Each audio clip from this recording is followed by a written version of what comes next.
इनको समझ नहीं आ रहा क्या होगा। ये समझ रहे थे कि इनमें से कोई मारिया कोरिना मचाडो बनने वाले हैं, इनको किसी को लगा कि हम टूल किट गैंग के लीडर बनने वाले हैं, हम मोहम्मद यूनुस नंबर 2 बनने वाले हैं, रेजिम चेंज करवाने वाले हैं। अरे भदौरिया जी, इलेक्शन हार गए हैं, हारते रहेंगे, जीत नहीं पाएंगे, सरकार आपकी नहीं बनेगी, तो ये सब तरीका जो भी है, 43 सीटें आई हैं, ये जो भी है, अरे जीते हैं भाई, 43 सीटें आई हैं भाई, 33 में बीजेपी उत्तर प्रदेश के अंदर में, कैसी बात कर रहे हैं? लोकसभा में हम तीसरे नंबर की पार्टी बने, आप कह रहे हो हारेंगे? एक मिनट, अभी भी तो हराया उत्तर प्रदेश के अंदर, अभी भी ना उत्तर प्रदेश में सरकार में है, कांग्रेस ना आप दिल्ली में सरकार में है, मगर उमर खलीद तो आपका मोहरा था। अरे सरकार भाई हमारे लोकसभा में उमर खलीद आपका मोहरा था भाई। उत्तर प्रदेश में आप आज उमर खलीद को आप जिसको आप समर्थन करते थे, जिसका आप आज उमर खलीद का समर्थन नहीं करेंगे, पूछता है भारत। मैं बोल लूं अपनी बात? नहीं, पूछता है भारत, आप समर्थन नहीं करेंगे उमर खलीद का? प्रदेश में आपके फेवरेट है सरजील इमाम। अरे आप सवाल तो पूछ लो प्रभु, अरे सुन लो भाई, सवाल पूछ लो तो जवाब मिलेगा ना। अब इतने दिन से लुटियन कर रहे थे, मैं तो कंफ्यूज हो गया। आप बीजेपी के बारे में कह रहे हो, आजकल तो बीजेपी लुटियन में रहती है और कोई नहीं रहता है, उन्हीं के बंगले हैं, सारे मंत्री वही हैं और सारे पत्रकार बंधु भी लुटियन जोन में रहते हैं। तो आप बीजेपी को टारगेट कर रहे हैं, अच्छी बात है, आजकल आपने अच्छा किया है कि आप बीजेपी को टारगेट करते हैं, उनकी सरकार को टारगेट करते हैं, अच्छी बात। गौरव, एक तो आजकल वही है और तो कोई है नहीं। कितने मुरझाए हुए फूल जैसे लग रहे हैं, आपके लिए बुरा लग रहा है मुझे। गौरव भाटिया डिबेट में आइए रत्नाकर त्रिपाठी के साथ, एक चीज मान के आज इनको देख के मुझे बुरा लग रहा है। ये उमर खलीद इनके पोस्टर बॉय थे, उमर खलीद इनके पोस्टर बॉय थे। मैं बोल लूं? अरे बोलने तो दो। देखिए सवाल है, इस देश के अंदर में समाजवादी हमेशा से संविधान और न्यायपालिका को मानने वाली है और संविधान और न्यायपालिका का सम्मान करने वाले लोग, क्योंकि हम लोग राष्ट्रवादी लोग हैं। राष्ट्रवादी लोग हमेशा न्यायपालिका का सम्मान करते हैं, राष्ट्र का सम्मान करते हैं, संविधान को मानते हैं और संविधान की प्रक्रिया पे विश्वास रखते हैं। ये समाजवादियों की सोच है और समाजवादी हमेशा समाज के अंदर में अगर कोई अन्याय होता है तो उसके खिलाफ आवाज उठाते हैं। अब समाज के अंदर में जो न्यायपालिका कहती है हम तो उसको मानते हैं, लेकिन हमारा दूसरा भी सवाल खड़ा हो जाता है ना कि फिर भारतीय जनता पार्टी से पूछता हूं कि हरियाणा में भारतीय जनता पार्टी की सरकार है, इतना बड़ा आरोप राम रहीम पे लगा हुआ है, तो राम रहीम को 21 जनवरी 2023 में 40 दिन की पेरोल मिल जाती है, 20 जुलाई 2023 में 30 दिन की मिल जाती है, 21 नवंबर 2023 में 21 दिन की मिल जाती है, फिर 19 जनवरी 2024 में सरजील इमाम टुकड़े गए।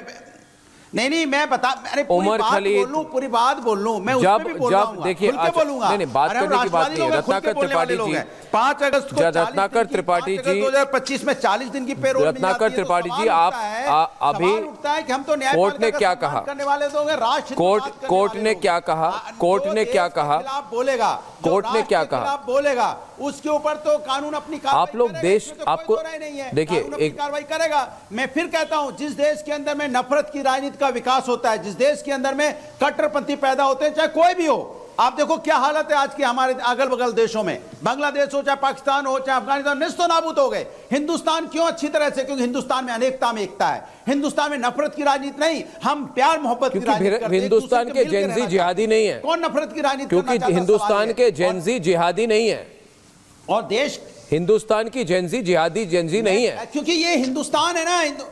नहीं, जेएनजी में सभी धर्म और सभी जाति के लोग शामिल हैं। अनब आप ये भूल रहे हो, जेएनजी में हिंदू मुस्लिम सिख ईसाई अगड़े पिछड़े सभी लोग हैं, पीडीए भी है उसमें, क्योंकि जेएनजी में सभी वर्ग के लोग आते हैं और सभी लोग राष्ट्रवादी हैं। ये लोग कभी नफरत की राजनीति नहीं करते। गौरव भाटिया रत्नाकर त्रिपाठी के साथ आपको डिबेट में मैं आमंत्रित करना चाहता हूं। मैं देखिए मैं आज बेकार की बात बिल्कुल नहीं करूंगा, मैं फोकस करूंगा मेन इशू पर। मेन इशू यह है दोस्तों कि 9 फरवरी 2016 में जेएनयू में अफजल गुरु को फांसी के विरोध में एक बहुत बड़ा कार्यक्रम किया गया रत्नाकर त्रिपाठी जी, जिसमें देश विरोधी नारे लगाए गए। उन नारों को सुनकर पूरे देश में हाहाकार हो गया। उन्होंने कहा भारत तेरे टुकड़े होंगे, इंशाअल्लाह इंशाअल्लाह, भारत की बर्बादी तक जंग रहेगी जंग रहेगी, ये सब कहा गया। और जो चीज़ें मैं कहता था रत्नाकर त्रिपाठी जी, गौरव भाटिया मानने को कोई भी मानने को तैयार नहीं था, कहते थे बनावटी बातें हैं। मगर इसके 10 दिन बाद 10 दिनों तक उमर खलीद फरार रहा। 10 दिनों के बाद उसकी गिरफ्तारी हुई। फिर उसने कहा मैंने ऐसा कुछ नहीं कहा। ये देखिए दोस्तों, ये वो ही पत्रकार है जो उस समय प्रोटेस्ट मार्च कर रहे थे 2016 के 16 फरवरी को। ये प्रोटेस्ट मार्च कर रहे थे अभिव्यक्ति की आज़ादी, फ्रीडम ऑफ एक्सप्रेशन के लिए। हम सब जानते हैं किसके लिए कर रहे थे। आज की जो ये जजमेंट हुई है गौरव भाटिया, इसका इम्पैक्ट क्या होगा? क्या दूसरे सरजील इमाम, दूसरे उमर खलीद, इनको जो जजमेंट के थ्रू एक वार्निंग मिलनी चाहिए, वार्निंग मिलेगी, या फिर यही ग्रुप फिर से फॉरेन फंडिंग लेकर वापस आएगी? किसको बोलना है?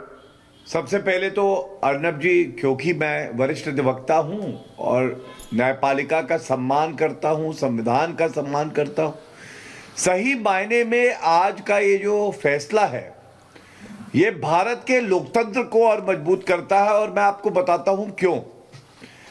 देखिए अर्नब जी, ये लोग हैं, ये लोग बाहर आते हैं, कहते हैं भारत तेरे टुकड़े होंगे, इंशाअल्लाह इंशाअल्लाह।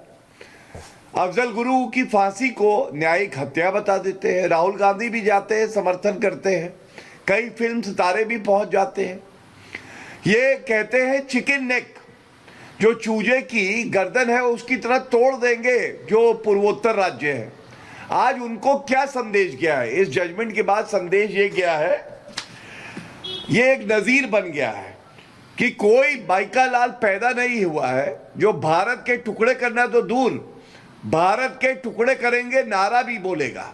क्योंकि अगर बोलोगे तो सख्त कानून यूएपीए में जेल की सलाखों के पीछे सड़ोगे, और bail is a rule, jail is an exception, ये नहीं चलेगा क्योंकि ये कानून बहुत सख्त है। दूसरी बात, ये जहां भी छुपेंगे अर्नब जी, ये किसी का भी समर्थन पाएंगे, इनको जहन्नुम से ढूंढ के हम लाएंगे और जेल की सलाखों के पीछे कानूनी कार्रवाई करके रखेंगे। इसलिए आज ये बड़ा दिन है। ये नहीं कि हमने कानून का पालन नहीं किया, हमने कानून का पालन किया और सर्वोच्च न्यायालय ने आज मोहर लगाई।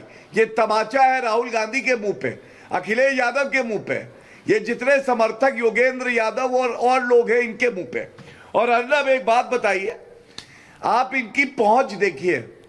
भारत में नारे लगाते हैं, 53 हमारे भाई बहनों की जान चली गई दिल्ली के दंगों में। ममदानी से कहलवा रहे हैं कि मैं तुम्हारे साथ हूं, तो अब ममदानी को बुला लो और ममदानी अगर मदद करे तो कर लो, लेकिन ये देश तुम्हारा विरोध भी करता है। ये देश तुम्हारे हाय हाय के नारे भी लगा रहा है और ये देश कह रहा है कि भारत की पावन भूमि पर शर्जील इमाम और उमर खालिद जैसे गद्दारों की कोई जगह नहीं है। आज हाँ जरूर बोलेंगे। एक बात कहना चाहता हूं कि आज से 10 साल पहले रत्नाकर जी, मैंने रिपब्लिक मीडिया नेटवर्क ने, और जब मैं टाइम्स नाउ में था तब हमने टुकड़े टुकड़े गैंग को एक्सपोज किया था।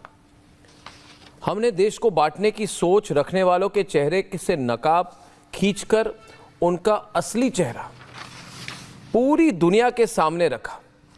और ये जो लोग हैं जो टैक्स पेयर से पैसे लेकर एमए, पीएचडी, एलएलबी करने के बाद कहते हैं भारत तेरे टुकड़े होंगे इंशाअल्लाह इंशाअल्लाह,